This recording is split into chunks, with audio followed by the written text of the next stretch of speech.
A gente vai recebendo agora, quando são 15 horas e 9 minutos, o Jaime Nigri, que é morador de Tel Aviv e que chega na programação da Jovem Pan para trazer exatamente o clima, a sensação, o sentimento neste momento para os moradores que estão lá vivendo este novo bombardeio. Jaime, seja bem-vindo à Jovem Pan, é um prazer te receber. Espero que você esteja bem, em segurança. Conta pra gente como foram agora os últimos alarmes tocados, os últimos sinais de alerta que a população tem recebido.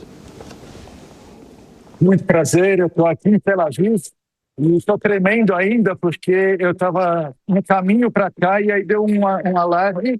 O governo manda um alarme falando assim: esteja próximo a um ponto de segurança, a um bunker, um quarto protegido, porque daqui a pouco pode entrar uma sirene e significa a chegada de mísseis.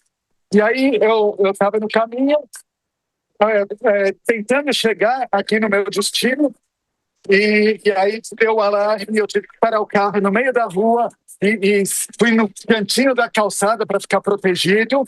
E eu tenho uns vídeos disso. A rua, as pessoas evacuam assim em 1 minuto. Não tinha ninguém, eu era o único na rua. E olhando para cima, vendo os foguetes chegando, e dá um medo, porque por mais que esteja numa altitude muito, muito alta, você tem a sensação do perigo muito perto de você. E aí deu uma acalmada, eu corri até onde eu estou, no Hotel Kempinski, e agora entrei no bunker, e agora as pessoas estão saindo do bunker. Todo mundo fica protegido. Israel investiu há muitos anos, há dezenas de anos, em bunkers, em proteção, em defesa de seus cidadãos. Então a gente fica bem protegido, mas ainda assim assusta muito, porque pode falhar, como aconteceu ontem, né? Graças a Deus, hoje ainda não passou nenhum míssil, espero que não passe. Ô Jaime, você está com imagens aí do bunker, você consegue mostrar para a gente, as pessoas que estão aí, por quanto tempo vocês já estavam aí nesse local de maior segurança? Eu acredito que deve ter dado uns 20 minutos. Eu cheguei, as pessoas já estavam aqui, agora elas estão saindo. Mas não sei quantas pessoas tinham aqui, 200, 300 pessoas, e ainda tem mais 2 bunkers para baixo, porque esse é um hotel, e tem muita gente que está presa aqui em Israel, porque queria sair, mas os aeroportos estão fechados, e as pessoas são forçadas a ficar aqui. Esse bunker aí é um bunker coletivo? É de um prédio? É da cidade? Como é que é esse bunker, ô Jaime? É de um hotel. Eu marquei um encontro aqui com meu primo e aí eu estava chegando nesse tempo. Eles já desceram para o bunker e aí a hora que eu cheguei, eu me juntei a eles. É um hotel, é um grande hotel. Ô Jaime, você tem você já está em Israel há quanto tempo, para a gente entender?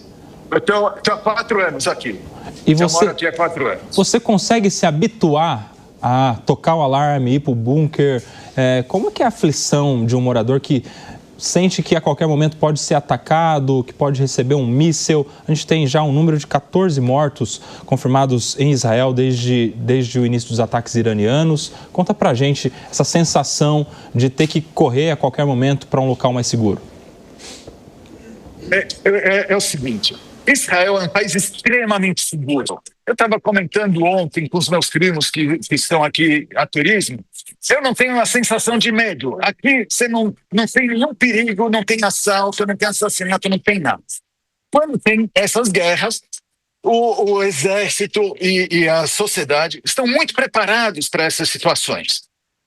Morrerem 14 pessoas, 14 civis numa situação dessas, para a gente é uma tragédia, é muita coisa. A sociedade fica abalada com isso, de fato, porque a gente faz tudo para preservar a vida, a sanidade das pessoas, e aí às vezes acontece isso, a gente já está acostumado, as crianças já são treinadas na escola para quando tem esse tipo de caso, porque, como eu te comentei, em 1 minuto não tinha ninguém na rua. Ninguém. Não passa ninguém, porque todo mundo já sabe que tem que ir para um quarto protegido, tem que estar protegido para não acontecer nada. Essas 14 mortes que aconteceram eram de pessoas que não estavam em quartos protegidos.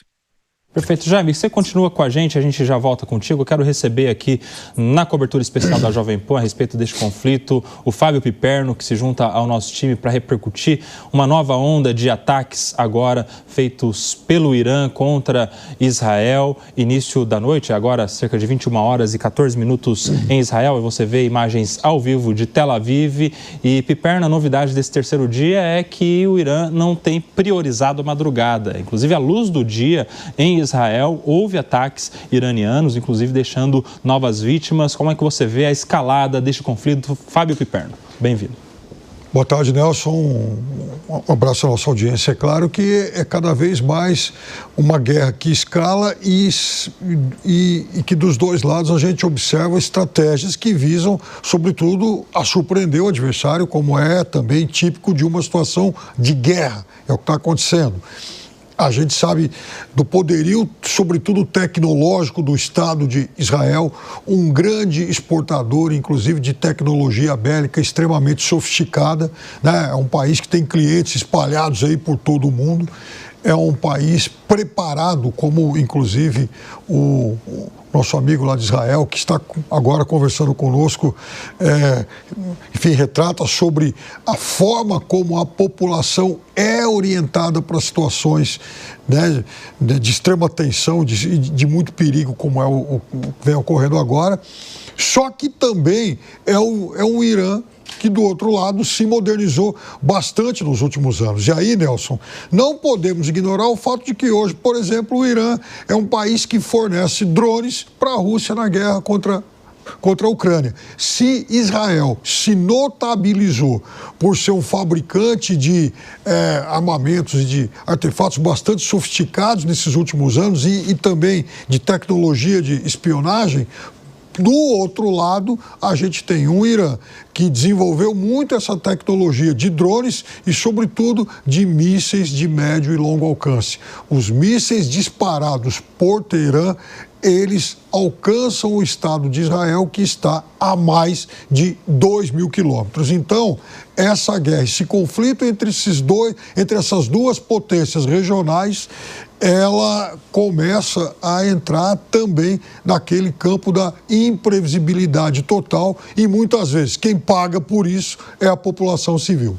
Jaime Nigri, morador de Israel, está falando com a gente ao vivo agora sobre esses ataques, sobre os alarmes que são tocados e sobre a corrida de todo o povo israelense para locais mais seguros, como são os bunkers que existem por todo o país. Jaime, sobre isso que falava o Piperno, há essa diferença importante, né, daquele conflito que vivia Israel contra o Hamas para agora este novo conflito com o Irã, que é a distância geográfica entre Israel e o polo de onde saem os mísseis. Há uma distância muito maior do Irã em comparação à faixa de Gaza, de onde saíram alguns mísseis do Hamas. Isso, na prática, para vocês, significa um maior tempo, desde o alarme até o momento em que vocês devem estar seguros? Quando você recebe um alarme na cidade onde você está, eu gostaria até que você nos dissesse exatamente onde você está em Israel, quanto tempo você tem para chegar em segurança a um bunker? E há uma diferença entre os alarmes de ataques do Hamas para os alarmes dos ataques do Irã? Conta pra gente, Jaime. Sem dúvida. Eu explico essa questão, a evolução dessa tecnologia. Aqui em Israel, há dezenas de anos, existe esse alarme, e aí toca o alarme, você sai correndo, e aí, com o desenvolvimento da tecnologia, começou a se definir o tempo para isso. Aí você pode ter que chegar num bunker em 15 segundos, 1 minuto, e avança a tecnologia. Israel desenvolve a tecnologia, fazendo a comparação com o Irã, da mesma forma, mas Israel desenvolve essa tecnologia para defesa, para preservar a vida das pessoas, enquanto o Irã está desenvolvendo para matar as pessoas. Então você pega um míssil israelense, você deve ter visto as fotos aí, um míssil atinge o quarto de um apartamento, de um prédio inteiro, você vê o míssil entrando em apenas um quarto para matar aquela pessoa. Enquanto que um míssil, um foguete desses do Irã, ele tem 30 metros de altura, 30, são 10 andares. Esse é o tamanho do míssil, com 1 tonelada de TNT.